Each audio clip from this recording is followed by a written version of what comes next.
დღეიდან პარლამენტი რიგგარეშე სესიების ფორმატში მუშაობას განაგრძობს. განიხილავენ რამდენიმე მნიშვნელოვან საკითხს, მათ შორის მოქალაქეთა პოლიტიკური გაერთიანების შესახებ კანონში შესატან ცვლილებებს. ბიუროს ხდომაზე იმ ცვლილებების ინიცირება მოხდება, რომლის მიხედვითაც დაფინანსებას არასაპარლამენტო პარტიებიც მიიღებენ. დეტალებით მირიან გორგოძე ისაუბრებს პირდაპირ ეთერში. მირიან, დაიწყო თუ არა ბიუროს ხდომა და კიდევ რა საკითხებს განიხილავენ დღევანდელ ხდომაზე?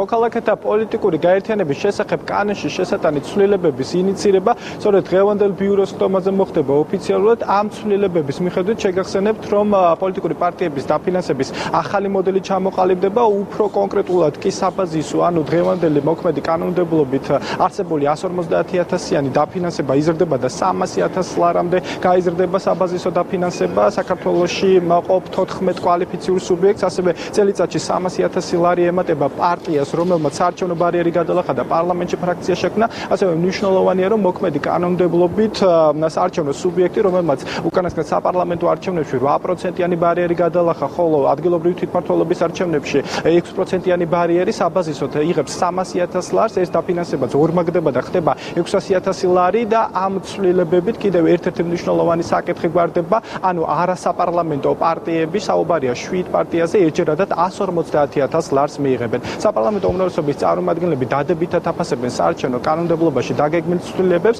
მათი აზრით, ეს ცვლილებები საარჩევნო კოდექსის გაჯასაღებას გამოიწვევს. ვითვალისწინებთ, რომ ადგილობრივი არჩევნების წინ ადამიანებს, პარტიებს, რომლებიც არ იყვნენ კოალიციაში, ჰქონდათ შესაძლებლობა სასტარტო პირობები ჰქონდათ.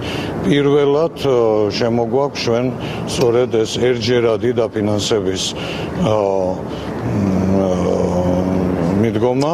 დღეს შემუშავებული მოდელი ყველაზე მეტად სამართლიანია არსებულ სიტუაციაში, როცა როგორც კვალიფიციურ საარჩევნო სუბიექტებს, ასევე საბოლოო საპარლამენტო არჩევნებში 7 საუკეთესო შედეგის მქონე პარტიას ეძლევა ერთჯერადი დაფინანსება. ასე რომ აი ამ ცვლილებებით 18 პარტია მიიღებს ბიუჯეტთან დაფინანსებას, რაც ქართულ პარტიულ სისტემაში არ არის მცირე რაოდენობა და იმეც გამოთქვავ, რომ კიდევ უკეთეს ფორმულაზე, კიდევ უფრო უკეთეს მიდგომაზე ვიმუშავებთ ყველა ერთად, შევჯერდებით და ადგილობრივ არჩევნებზე ისე გავალთ.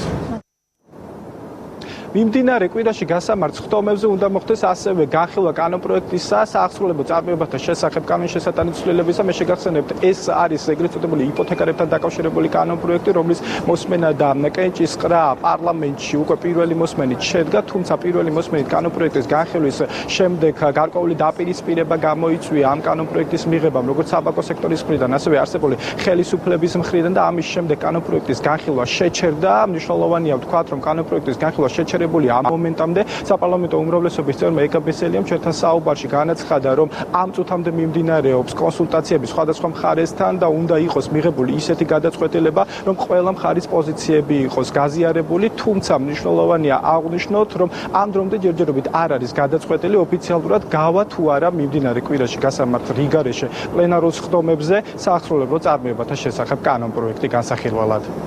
ჩვენ ვეძებთ ყველაზე უკეთეს გამოსავალს. შესაძლებელია მოხდეს ამ ცვლილებების წარმოდგენილი ინიციატივის სხდომაზე კენჭისყრისთვის გატანა, შესაძლებელია მოვიფიქროთ ასევე ალტერნატიული გზა და ამაზეც მიდის მსჯელობა, როგორიც არის მაგალითად მემორანდუმის შეთავაზება, ანუ ღია პოზიციის გამოხატვა, იგივე საბანკო სისტემა, კერძო იპოთეკარებმა, კერძო გამსესხებლებმა, რომ თავიანთი პოზიცია გამოხატონ და შესაძლებელია ზეპირი შეთანხმებით მივაღწიოთ იმას, რომ ადამიანები ქუჩაში არ დარჩნენ და მათ მიეცეთ საშუალება და დრო, რომ შეძლონ თავიანთი ვალდებულებების გასტუმრება. ამ წუთებში პარლამენტში მიმდინარეობს ბიუროს ხდომა. დეპუტატები დღეს გასამართი პლენარული ხდომის დღის წესრიგში აჯერებენ და უკვე ხდომათა დარბაზში დეპუტატები სესიის ფორმატში დღის 2 საათისთვის შეიკრიბებიან. მადლობა მირიან, პარლამენტში განსახილველი საკითხები მირიან გორგოძემ გაგვაცნო.